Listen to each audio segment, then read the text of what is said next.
பையன் பயமுடுத்துறான்னு தெரியுது, எப்படின்னு தெரியாது, அந்த குண்டு பாஞ்சு அந்த குழந்தை இறந்துருச்சு. இது உண்மையா நடந்த ஒரு சம்பவம். இந்த சம்பவம் நடந்ததுக்கு அப்புறமா ஆராய்ச்சியாளர், இந்த சைக்காலஜிஸ்ட் எல்லாம் இது எப்படி அவன் அழுறாரு, என் பையன் எனக்கு தெரியுது, ஆனா எப்படி நான் சுட்டனே எனக்கு தெரியல அப்படின்ட்டு கதறாரு. ஆனா என்ன பிரயோஜனம்? யோசிச்சு பாருங்க. இப்ப நீங்க சொல்லுங்க, அவன் சுட்டதுக்கு என்ன காரணமா இருக்கலாம் அப்படின்னு?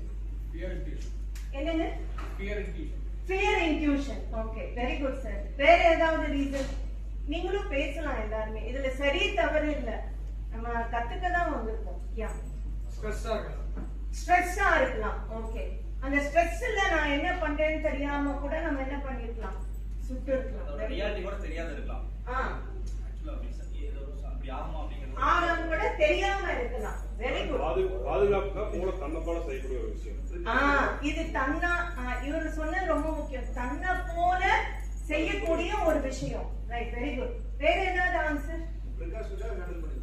பிரிகாஷனுக்காக அதை ஹேண்டில் பண்ணிக்கலாம். இப்போ வேற யாராவது சொல்ல விரும்புறீங்களா?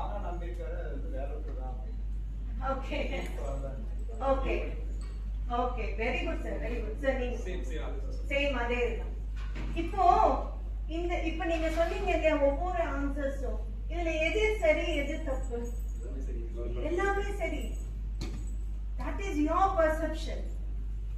இப்ப அந்த அப்பாவை கேட்டிருந்தாலும் அந்த அப்பாவும் அதே பெர்செப்ஷன்.